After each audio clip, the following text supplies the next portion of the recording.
আমরা যে সবুজ গম্বুজটা দেখতে পাচ্ছি, আমাদের কাছে মনে হচ্ছে যে এই সবুজ গম্বুজটা মনে অনেক দিন ধরে সবুজই ছিল। এটা মনে হয় রাসূল ইসলামের যুগ থেকেই এইরকম সবুজ গম্বুজ ছিল।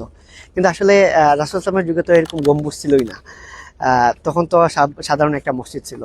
তো এই সবুজ গম্বুজটা কবে থেকে সবুজ গম্বুজ হয়, এটা আমাদের অনেকের জানার আগ্রহ আছে। সেটা আসলে মদিনাতে এই মসজিদটাতে একবার আগুন লাগে। সেই সালটা ছিল 1256 সালে। পুরো মসজিদটাতে আগুনে অনেক অংশ পুড়ে যায়।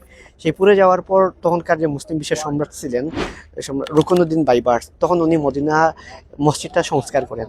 সংস্কার করে এখানে গম্বুজ বা ওই জায়গাটা একটু নির্মাণ করা হয়।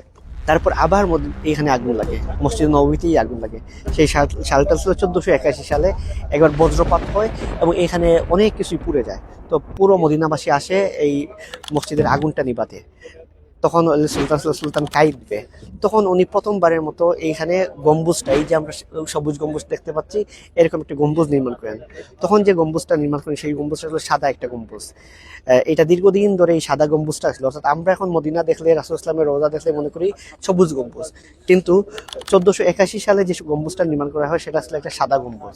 সবুজ গম্বুজ মানে রাসূল ইসলামের রওজা, এইখানে পাশে একটা সাদা গম্বুজ আছে, ঠিক তেমনই একটা গম্বুজ ছিল 1481 সাল থেকে। তারপর 1837 সালে ওসমানী সুলতান মাহমুদ দ্বিতীয়, উনি রাসূল ইসলামের যে গম্বুজটা, রোজার যে একদম উপরে, সেই গম্বুজটা সবুজ কালারে করে। অর্থাৎ আজ থেকে 188 বছর আগে আমরা যে সবুজ গম্বুজটা দেখতে পাচ্ছি, এখানে যে সবুজ গম্বুজটা, এই যে সবুজ কালারটা, এটা কিন্তু গত 1400 বছর ধরে ছিল না। এটা ছিল আজ থেকে 188 বছর আগে এই সবুজ গম্বুজটা সবুজ করা হয়। এরা পর্যন্ত গম্বুজটার কালারটা সাদা ছিল, অন্য কালার ছিল, এবং গম্বুজটা ওইভাবে ছিলই না। তো এই ছিল গিয়ে রাসূল ইসলামের রওজার যে গম্বুজ, সেই গম্বুজটার ইতিহাস। যেই গম্বুজটা এখন আমরা আসলে সবুজ গম্বুজটা দেখতে পাই।